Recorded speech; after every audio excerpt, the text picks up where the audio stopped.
ഇക്ക നോക്കിയെന്നു ഈ നിലമ്പൂർ ഇലക്ഷനിലെ ആരാ ജയിക്കാം? നിലമ്പൂർ ഇലക്ഷനിൽ ആരാ ജയിക്കുക എന്ന് പറയണതിന്റെ മുമ്പേ ആരാ തോൽക്കുക എന്നുള്ളത് പറഞ്ഞുതരാം. ആരാ? അമ്പുക്ക പാട്ടും പാടി തോൽക്കും. പിന്നെ ഞങ്ങളുടെ മുത്ത് സ്വരാജ് ജയിക്കും. അയ്യടാ എന്റെ കൈകേടെ സ്വരാജ് ഞങ്ങളുടെ ആരോടെ ചോക്കത്താ ജയിക്കാം? ഞങ്ങളുടെ പാപ്പുക്ക. ഏത് പാപ്പുക്ക? ഞങ്ങളുടെ മുത്ത്, ഞങ്ങളുടെ മുതല്. നിങ്ങൾ എന്തിണ്ടായിട്ടാ? ബെറ്റിനുണ്ടോ? ആ ബെറ്റിനുണ്ട്. ഞങ്ങളുടെ സ്വരാജ് ജയിക്കും.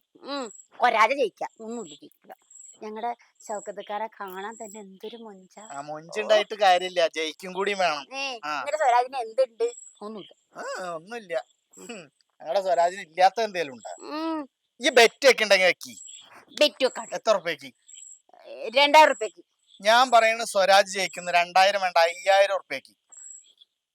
എന്നാ ഞാൻ പറഞ്ഞു ഞങ്ങളുടെ സൗക്കത്തൊക്കെ ജയിക്കും. 5000 റുപ്യക്ക് ബെറ്റ്. തോറ്റ് കഴിഞ്ഞാ പിന്നെ ഈ കണക്കുണ പറയരുത്. തോറ്റ് കഴിഞ്ഞാൽ നിങ്ങളുടെ സ്ഥിരം പരിപാടികളുണ്ടല്ലോ, തരാതിരിക്കല് പൈസ, അവിടുന്ന് നടക്കൂല. ഉറപ്പിച്ചോ, ഇപ്പൊ തന്നെ തോറ്റ്. നിങ്ങളും തോറ്റ്. പൈസ റെഡിയാക്കി. ഞാനൊക്കെ പൈസ എപ്പോഴേ റെഡിയാക്കി. ചലക്കാണ്ടായിരുന്നു.